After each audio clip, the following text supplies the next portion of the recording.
بسم اللہ الرحمن الرحیم ان الحمد للہ والصلاة والسلام علی من لا نبی بعد۔ عقیدہ ختم نبوت کے بارے میں 99 نمبر حدیث مبارکہ کو بیان کیا جا رہا ہے۔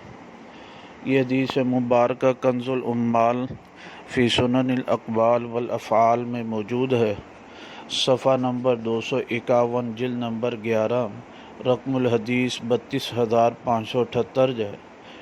راوی حضرت سلمان رضی اللہ تعالیٰ عنہ ہیں، فرماتے ہیں قال رسول اللہ صلی اللہ علیہ وسلم لما خلق اللہ العرش، کہ نبی پاک صلی اللہ علیہ وسلم نے فرمایا جب اللہ نے عرش کو پیدا کیا، کتب علیہ بقلم من نور، اللہ تعالیٰ نے ایسے قلم کے نور کے ساتھ لکھا جو ہے کہ طول القلم ما بین المشرق والمغرب، جس کی لمبائی مشرق اور مغرب کے درمیان ہے۔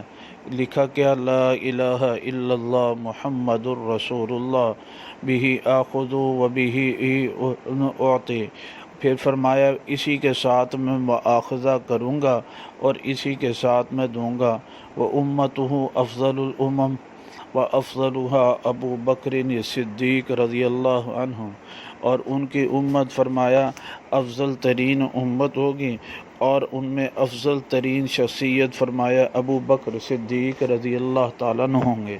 اس حدیث مبارکہ سے یہ معلوم ہوا کہ حضرت ابو بکر صدیق رضی اللہ تعالیٰ عنہ تمام امت محمدیہ صلی اللہ علیہ وسلم سے افضل ترین شخصیت ہیں، فرد ہیں، حالانکہ وہ نبی نہیں۔ پھر اس کے بعد یہ بھی اس سے معلوم ہوا جو ہمارا مستدل ہے کہ آپ علیہ الصلاۃ والسلام کے بعد کوئی نبی نہیں ہے۔ اگر کوئی نبی ہوتا اس میں تو آپ علیہ الصلاۃ والسلام فرما دیتے کہ میرے بعد کوئی نبی آئے گا، بس یہ فرمایا کہ افضلها، ان میں افضل ترین شخصیت ابو بکر صدیق رضی اللہ تعالیٰ عنہ ہیں۔